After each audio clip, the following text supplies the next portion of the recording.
कांग्रेस नेता सांसद राहुल गांधी के आरक्षण को लेकर अमेरिका में दिए गए बयान पर बीजेपी राहुल गांधी के खिलाफ आक्रामक है। बीजेपी की ओर से राज्य भर में विरोध प्रदर्शन जारी है। इसी कड़ी में आज मुंबई में मौन आंदोलन किया गया। अमेरिका में आरक्षण को लेकर दिए गए बयान के विरोध में आज मुंबई में बीजेपी की ओर से राहुल गांधी के खिलाफ प्रदर्शन किया गया। जहां राज्य में कई जगहों पर तीव्र विरोध प्रदर्शन किया गया, वहीं मुंबई में शांति के साथ ही आंदोलन किया गया। मुंबई के चेंबूर रेलवे स्टेशन के पास डॉक्टर बाबा साहेब अम्बेडकर के पुतले के सामने किए गए इस आंदोलन में बीजेपी विधायक प्रवीण दरेकर, पूर्व शिवसेना सांसद राहुल शेवाले, एनसीपी के पदाधिकारी शामिल हुए। इस मौके पर बोलते हुए प्रवीण दरेकर ने कांग्रेस पर निशाना साधा। परम पूज्य डॉक्टर बाबासाहेब आंबेडकर आणि संविधान हे आमचं दैवत आहे आणि संविधानानं डॉक्टर बाबासाहेब आंबेडकरांनी आरक्षण या देशातला पीडित, शोषित, वंचित, उपेक्षित समाज आहे त्यासाठी दिलेलं आहे।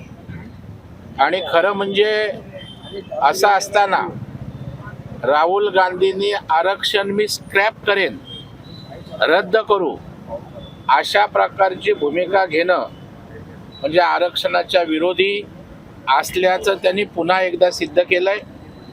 अगदी पंडित नेहरूंपासून इंदिरा गांधी असतील, राजीव गांधींपासून काँग्रेसची भूमिका ही आरक्षणाच्या विरोधातच राहिलेली आहे आणि तो फुटकार पुन्हा एकदा राहुल गांधीच्या माध्यमातून या ठिकाणी दिसून आलेला आहे आणि त्याच्यामुळे देशातल्या आरक्षणाचा लाभ घेणाऱ्या जनतेमध्ये एक प्रचंड संतापाची लाट त्या ठिकाणी उसळलेली आहे।